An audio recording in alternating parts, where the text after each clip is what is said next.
We'll get started. Bismillah, alhamdulillah, wassalatu wassalamu ala rasulillah. In the name of God, most gracious, most merciful. Well, it's great to be back in Boston. Some of you may know that actually I spent a few years here while in graduate school. Really beautiful years. Many wonderful friends, some of them in the audience here today, and it's great to see them. And I used to actually come to Northeastern University quite a bit. We used to have beautiful reflections in the spiritual room and spent some time in the student union and also came to some of the dinners. So many wonderful memories here. It's great to be back. And I want to thank Northeastern University. I want to thank the Islamic Society and thank Imam Suhaib and all of you for your presence today in what I hope will be a dynamic, engaging discussion on a fascinating topic. You know, whenever religion and science come up in the same sentence, I'm waiting because around the bend there must be an impending clash. There must be a problem waiting nearby. And I don't need to tell you the stresses and the challenges that have happened historically as people have wrestled with religion and science as if they cannot coexist. Many people feel that to be religious, they must turn a blind eye to science, or they must separate their two universes. And some scientists see religion as really an insult to the intellect and to the mind. Today, I want to invite you to see what I hope will be a higher plateau.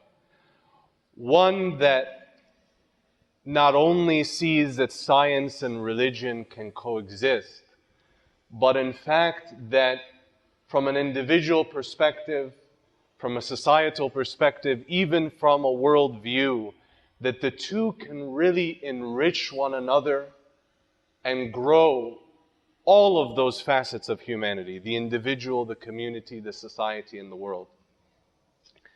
I contend with deepest respect that many religious people have lost the keys to appreciate science.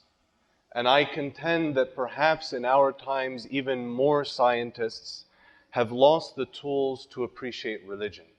And so I'm hoping it's a broad topic, and I'm hoping to explore a couple facets in detail with you today and do them some level of justice in our dialogue, rather than conquering such a huge topic without sufficient detail.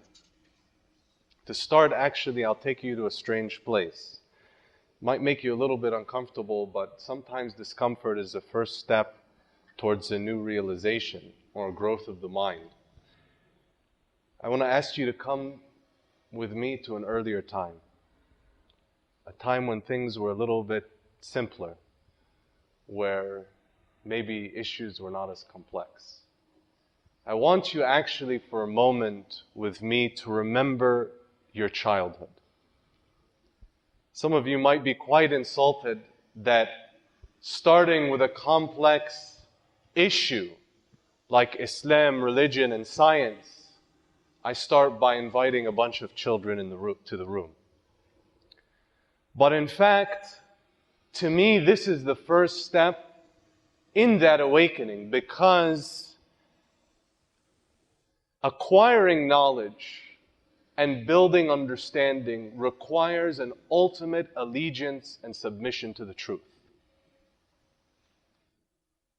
And that quest for the truth has things that show you that it is sincere. One of those things is that a person would accept the truth, would accept instruction and lessons, no matter what the source might be, even if it was from a little child. And I contend to you that children have an awful lot to teach each and every one of us.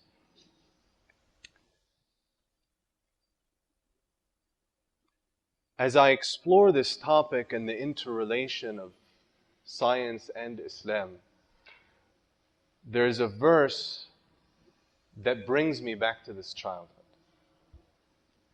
The Quran in chapter number 16, Surah An-Nahl, or the chapter entitled The Bee, verse number 78. Allah says, وَاللَّهُ أَخْرَجَكُمْ من بطون أمهاتكم لا تعلمون شيئا. And God brought you forth from the wombs of your mothers not knowing a thing.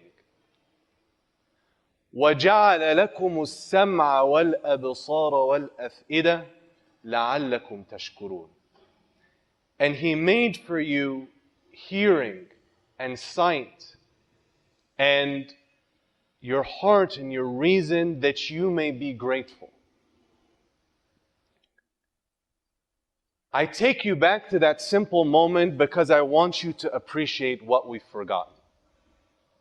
Does anyone remember the utter joy at learning how to use our senses?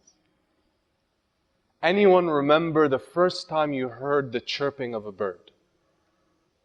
Or the first time you heard the waves crashing on the beach? Or you know when babies are born, they can't see very well, and you can wave your hand in front of their faces, they don't acknowledge it. But then, as they gain that use of that sense, you start to see an appreciation of the visual.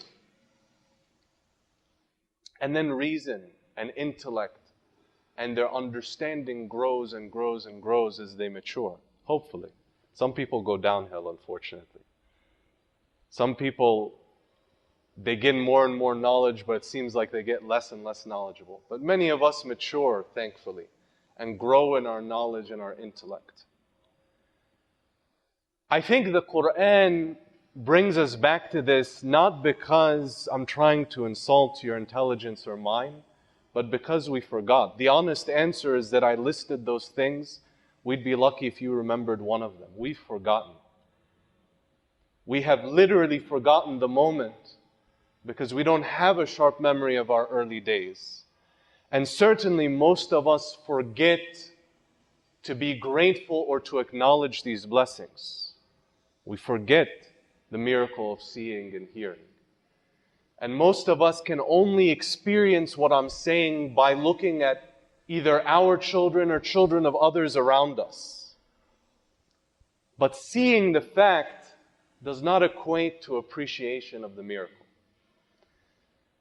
I start here because that is the beginning of understanding how science and religion can coexist. To remember what religion is about and to remember what science is about. You see, what that child has, that some people with PhDs, with degrees, with tons of education lack, is that raw joy of discovery. That appreciation for simply looking around and seeking to tame and understand the natural laws of the universe. Some of the best scientists in history have it. But some of the greatest minds in our society lack it. I love a quote of Einstein where he says, "Try and penetrate with our limited means the secrets of nature, and you will find that behind all the discernible laws and connections, there remains something subtle, intangible, and inexplicable." So I start there because actually that was the beginning of my journey to becoming a scientist, to studying engineering. I wish actually you could be there with me in the green fields near Washington, D.C. I was in elementary school. And we had an assignment from my teacher. The class was outside, and it was a beautiful sunny day, and the breeze was gracing our faces. And we were out making measurements and looking at, there were berries and leaves, and there was a forest behind the school just 50 paces. And we would go there and collect data and form hypotheses. We're still grade school children. There's a good reason why I remember that day. Because when I got that assignment back, had a big letter in red on the top of the paper. I got a C. And I can tell by your mundane reactions that you clearly don't appreciate what a C was in my parents' household. That was roughly equivalent to the end of the universe, and the end of humanity, and the end of many other things. I was upset, I was distraught, and I was confused. And I was especially upset because I got many of the answers right, but there was something else that was missing. And I haven't seen my teacher since that day, because if I did, I should very much like to thank him for what he taught me that day.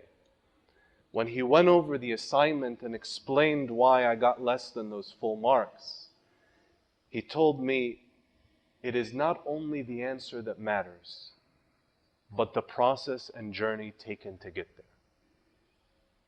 And what I had done was jump to conclusions, decide that I already knew the answer to this experiment, skip steps, take as unnecessary parts of the scientific method. And what he drilled into my mind that day is that the true journey for knowledge, true understanding and wisdom is not gotten by skipping steps. It's not gotten by jumping to assumptions and conclusions. That it is not only the answers that matter, but the journey and the process used to get there. I told you this is not a one-sided conversation, because our challenges are not only with science, but many of us, and I speak from the Quranic worldview and the Islamic perspective, though I very much am proud of having read, many of the sacred texts and learned about many religions and being enriched for that experience. But when we look from the Quranic worldview and the Islamic perspective, many of us have forgotten also what religion is about. Because religion is not only about an external appearance or the guise of a saint with the heart of a madman or a criminal. But religion is just as much about discovering the divine as it is about discovering oneself and being genuine and true to oneself. Because in that process of seeking God, and in that process of trying to understand how religion and how our relationship with the divine impacts our lives, we also discover ourselves. And we learn about our place in this life. I hate to say that many of us have forgotten this and have adopted the religion, and Muslims are no exception by any means, have adopted the religion of appearances and external looks that perhaps hide an inside that we are scared to face for what it is, or challenges in character and conduct and behavior that are difficult to conquer. I remember one of my teachers said, at the end of the day, it is easier to pray 5 times a day than to look yourself in the eye and know you're not trustworthy and become a trustworthy person. He told me, yes, it is easier, as difficult as it seems, to abandon food and drink during the daylight hours for the 30 days of Ramadan than to take a tongue that is wrought with deception and backbiting and rein it in and discipline it. Not only in our Muslim communities, but in many spiritual communities of different faith traditions, we have lost this notion of spirituality. We believe that a connection with the divine is a binary transformation. It is that I am distant from God and not a righteous person. And then I cross my legs, I assume the position, and an awakening descends upon me. And from that moment forward, I am from the chosen, I am devout, I am awaiting my red carpet to God's contentment in paradise. I respect if people take that for their religious practices and they choose to practice that as their religion. But the Quran from the Islamic worldview argues against this. It argues that religion is not something that is inherited by a bloodline or something that is acquired by wishful thinking, but rather it is an action and a striving and an effort. And God grants guidance and grants piety according to that action and effort. The Quran says, وَالَّذِينَ اهْتَدَوْا زَادَهُمْ هُدًى وَآتَاهُمْ تَقْوَاهُمْ. And those that earnestly strive, seek, desire, and work for guidance, God shall grant them guidance, and He shall give them their portion of piety. So the Quran actually, one of the ways that it reconciles that religious joy of discovery of the self and the scientific joy of discovery of reality, of the world around us, of natural law, of experimentation, one of the key ways it reconciles them is by not being afraid of it. That fear that I described in the beginning, where some of us fear if we come with our questions to religion, we will not find the answers. Or if religion or science faces one another head on, that one of them will have to back down. This attitude may be prevalent amongst us, but if it is, I do not find it on the pages of the Quran. In fact, I find the exact opposite. And I have to add a personal dimension to this. You know, this was a struggle for me as I was growing up. Because at a young age, our family was aware of the religion, did some of the basic practices, but definitely not too engaged and not what I'd call an aware practicing Muslims. And at the same time, as I grew in school, I was gravitating towards science and towards desiring to take that up as a profession and formal study. And so many people around me would ridicule me for being religious, because that religious awakening was happening inside of me as I was growing in that study. And I remember during one of my early jobs, doing scientific research, there was a conference room. And Muslims pray 5 times a day, obligatory prayers. And so I would take 5 minutes during the day. Our office was shared space, and so I didn't want to disturb my colleagues. And so I'd get up, I had a little post-it note, a yellow post-it note, and I would say, you know, Muhammad is at prayer, done in 5 minutes. And I would put it on the door and close the conference room door. If I told you the amount of ridicule that couple square centimeters got me. How could a person with scientific education, with knowledge, bow to God or desire religion? But what helped me work through that clash was coming back to the Quran. I always tell people that I was born to Muslim parents, but I consider myself a convert. Because religion is not inherited. You have to seek it. You have to look for what makes sense to you, for what touches your soul, for what speaks to you. And as I looked in the Quran, I loved the courage of the words. People around me were saying that I should be terrified of science and might destroy my religion. And the Quran was saying, أَوَلَمْ يَتَفَكَّرُوا فِي أَنفُسِهِمْ مَا خَلَقَ اللَّهُ السَّمَاوَاتِ وَالْأَرْضَ وَمَا بَيْنَهُمَا إِلَّا بِالْحَقِّ وَأَجَلٍ مُسَمَّى. Do they not think to themselves, God has not created the heavens and the earth and what is between them except in truth and for a specified term. وَإِنَّ كَثِيرًا مِنَ النَّاسِ بِلِقَاءِ رَبِّهِمْ لَكَافِرُونَ. And indeed, many people reject the notion that they shall one day meet their Lord. So as others around me were cowering in fear, if I might be direct with you, the Quran gathered them both in a verse. What was it that I was studying? that was outside the heavens and the earth and what lied between them. And the Quran stated without shame, without reservation, the conclusion in the statement that these didn't come from nowhere. And it was open for people to challenge it.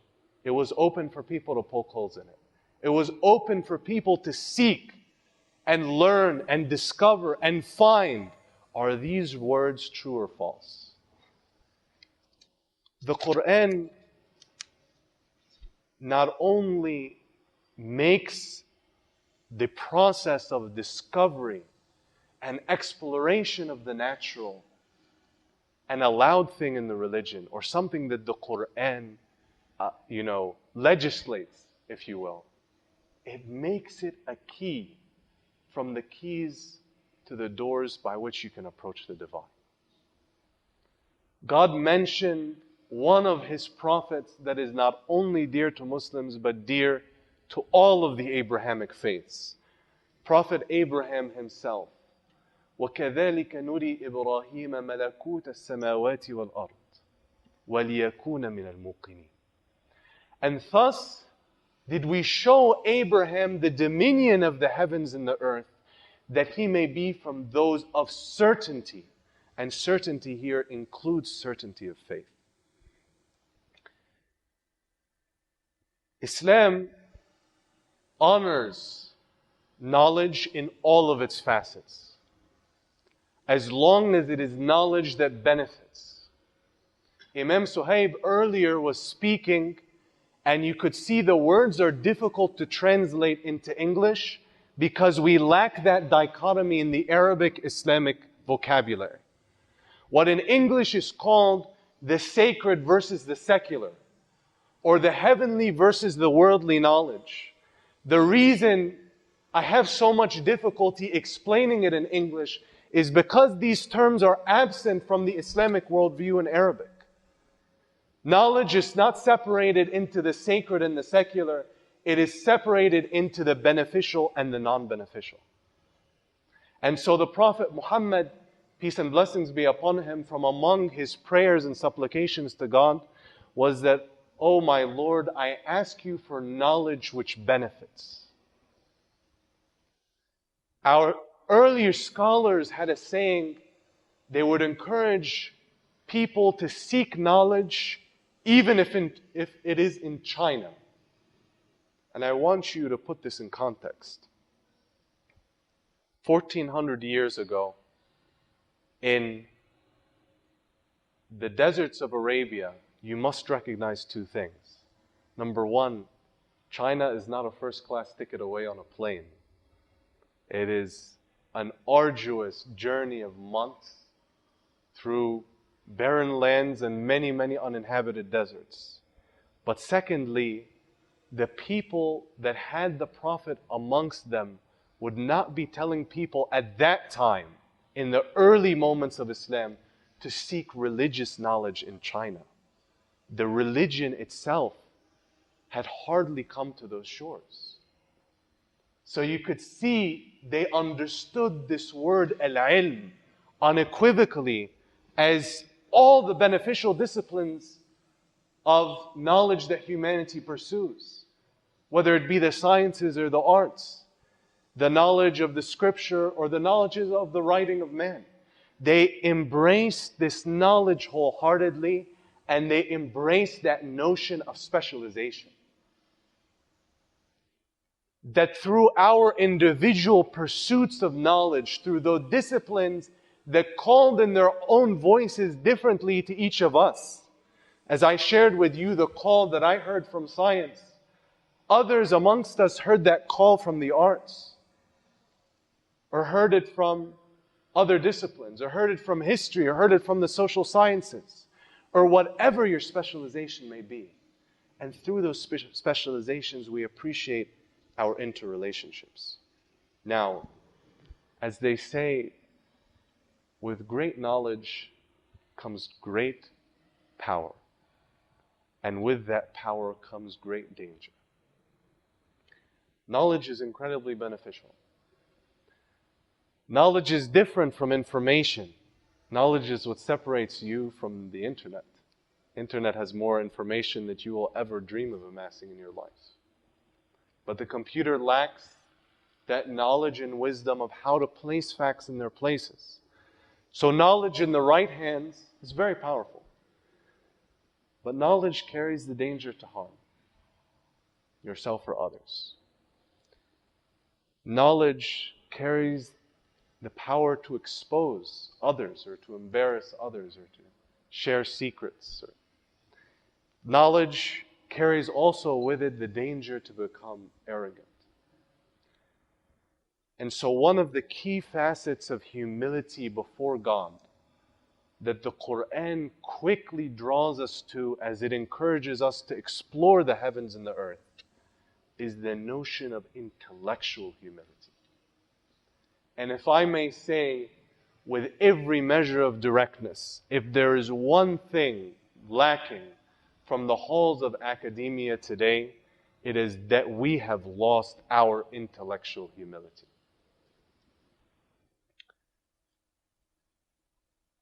Many times in history, humanity thought that they tamed the heavens and the earth. When Newton discovered his laws of motion, well, now we look at those laws of motion like a kid would recognize them. Well, of course, if you push something, there will be a reaction. Well, of course, the apple falls from the tree. But at that moment, Newton's laws of mechanics shook the foundations of physics. And it was thought that nothing would ever replace it. So much so that when quantum mechanics came about, one of the smartest minds on the face of the planet fought it until his dying breaths. Einstein never, ever liked the notion of quantum mechanics. Einstein is one of my idols as a scientist, don't get me wrong. But on the notion of quantum mechanics, Albert Einstein was 100% wrong.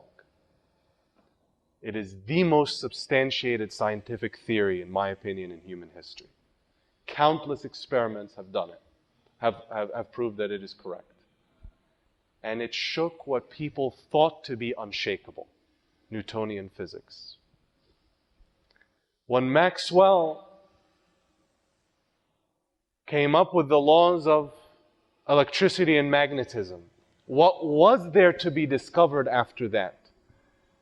Do you think that they thought we would carry these and little boxes of metal and plastic would enable us to talk to people on other boxes of metal and plastic thousands of miles away?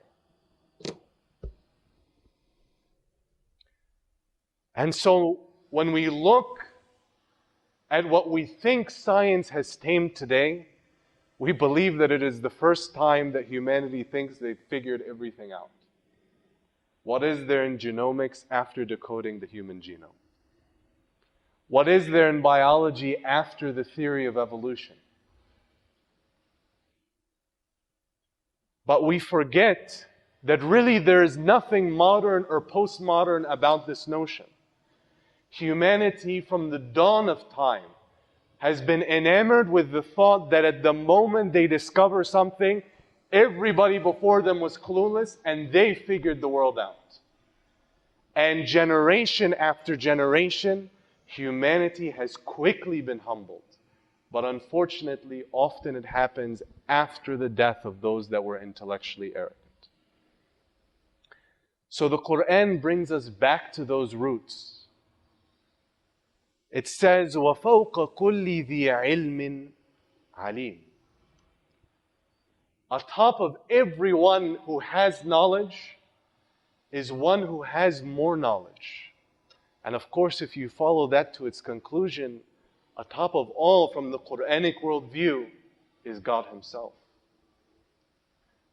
So many times in the Quran, so many times, chapter 2, chapter 24, multiple times, the Quran says, وَاللَّهُ يَعْلَمُ وَأَنْتُمْ لَا تَعْلَمُونَ.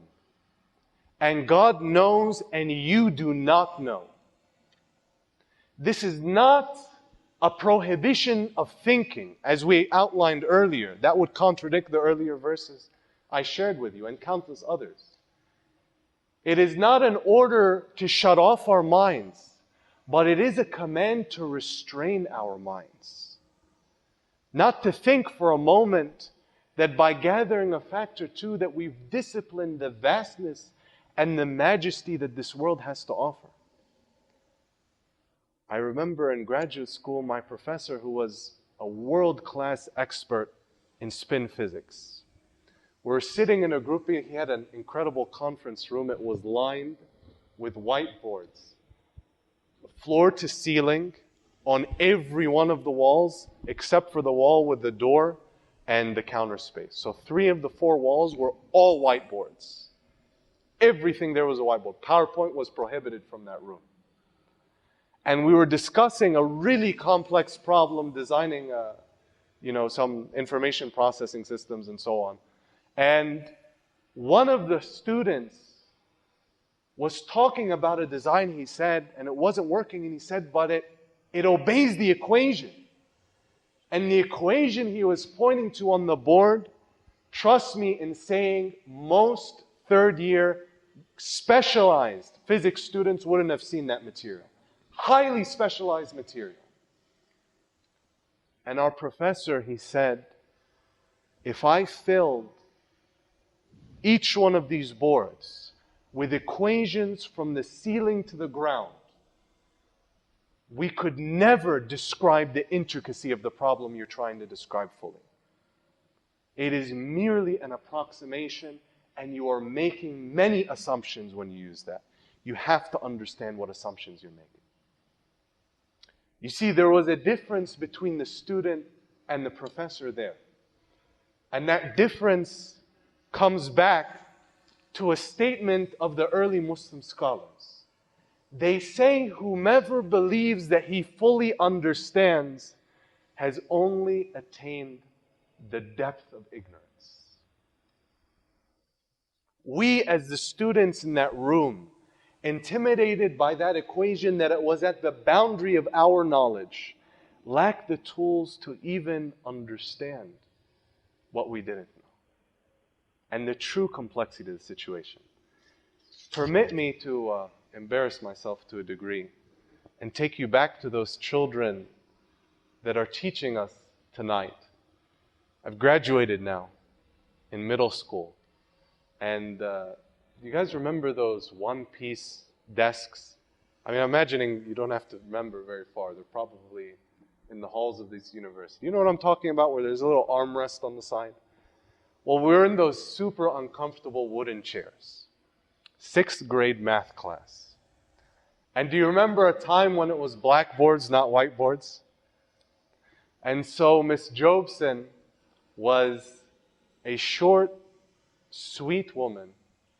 And I remember the scene so clearly because she has chalk on her hands and she wore glasses. And she was teaching us about negative numbers. The first time in my life that I had heard about a negative number.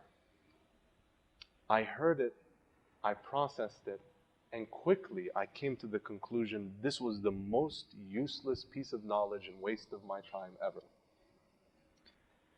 And so with the insolence and, dare I say, intellectual arrogance of a clueless 6th grader, my hand shot up into the air. And I said, respectfully but confidently, Miss Jobson, why do we have to learn about negative numbers? What use could these possibly have? Do you mean to suggest that one day I will go to the burger shop and ask for -3 hamburgers? And the clueless 6th graders around me all erupted into laughter. Because we had clearly all successfully embarrassed Miss Jobson and shown her that we knew the 6th grade curriculum better than she. I actually haven't seen her since 6th grade. I wish I did. Because I think I owe her an apology for what I did for that day. But I owe her a debt of gratitude too. Because she took those glasses, she brought them down to the bottom of her nose and cocked her head to look at me with great clarity, with the confidence of a scholar, but with the tenderness of a mother. She smiled at me. And she said, negative numbers have countless applications. And she silenced our laughter as she knocked off one after another, after another, after another. Sciences and disciplines, branches of mathematics that would not be what they were without negative numbers. You laugh at that 6th grade me and you say, what an insolent, arrogant fool. But let me ask you quite honestly, are you guilty of the same crime, but you don't know it? Do we make the same mistake in our college classrooms when we do not know? Do we take a viable theory of science, a powerful theory with much evidence, the theory of evolution, but then take it to an extent that we believe that because it's a poster and we photoshopped a hairy creature into a human being, that we have proven the descent of man after discovering a few fossils? Do we believe truly, as I believed in that 6th grade classroom, that knowledge is ruled by the majority? You know, the majority of the people in that room were laughing, and the majority of the people in that room were utterly clueless and totally ignorant about the issue at hand. It's easy to look at a child and see when they lose their intellectual humility because we are past that point. It is oh so much more difficult to take an honest look at our own appraisal of the world, at our own understanding of the natural laws around us, and appreciate the complexity of the human body or the intricacy of design in nature around us, or the difficulty of taming natural law to achieve our ends in technology. I said that science is a process of discovery and religion is a process of discovery. But what the Quran does is not tell us to quiet our minds or to silence our minds, but to rein them in. We are not honest with ourselves, with our cognitive processes and our methods of reasoning. So often we ridicule religion because we believe what is not purely arrived at but by the mind alone must be untrue, must be unintellectual. And we forget how much human reason and the intellect itself is motivated by reasons that have nothing to do with our brains. Let me ask you about a very serious topic. If there was one here before you that was brought forward with a serious drug addiction, and this addiction was ruining their lives, destroying their relationship with their spouses, making them a terrible parent, a horrible student, a bad coworker. If that person was at risk of losing everything they hold dear because of that drug addiction, more often than not, are they missing somebody to go on a blackboard and explain to them how drugs harm the body? Is what is missing from their process of reason a purely intellectual understanding that drugs equal harm to the body?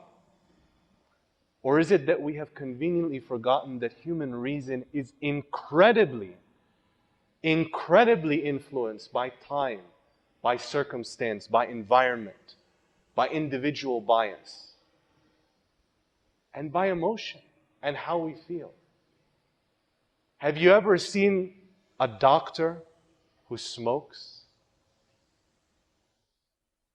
That doctor, more likely than not, saw in a cadaver, in a dead human being, they probably saw a lung destroyed by smoking and lung cancer. When they choose to smoke, it is what is lacking from them the pure medical facts about the danger of smoking. So when the Quran approaches the human enterprise of knowledge, it approaches it encouraging us to use our minds, but encouraging us to be honest with reining in the mind and the limits of the mind. That's why historically Islamic scholarship was not gotten by putting letters after your name or even degrees for a great period of history, because the method of peer review and the accountability gotten by the community of scholarship was so powerful that is how the right was sorted out from the weaker, intellectually. I know some of you may view this as childish, but I don't think so at all. And when you look at the Quran actually, and how it moves us back to our needs, you find the choices of what it brings us back to are not haphazard and not accidental. If you look at Surah Al-Waqi'ah, the Quran mentions 4 things. And remember, the Quran was revealed 1400 years ago to a Bedouin Arab society without cell phones, airplanes, cars, automobiles. Can you believe that the needs by which God speaks to us about our relationship with Him, can you believe not one of the 4 needs mentioned on that page have been eliminated by technology? And so one of the great challenges for a person to reconcile Islam and science is if they refuse to recognize their dependence and their need on God Almighty. Because I cannot show the path to God to one who has assumed his position for his own. The Quran says, وَلِلَّهِ الْأَسْمَاءُ الْحُسْنَى فَادْعُوهُ بِهَا. To God belongs the most perfect divine names, so call upon Him through them. So God entreats us to recognize our need of Him. And so if we do not recognize our need for Him, I'm happy to have the dialogue, but it is pointless to take the next steps. We have to start with that recognition of, do you believe this dialogue is from God Himself or not? And if not, we'll have a rich dialogue about it. And if so, you will never see the scientific miracles as having anything to do with the divine. And again, I count many among my friends as those of diverse faith traditions, those that choose not to believe, and I know many of them hold the very views that I am speaking about now, and I respect that.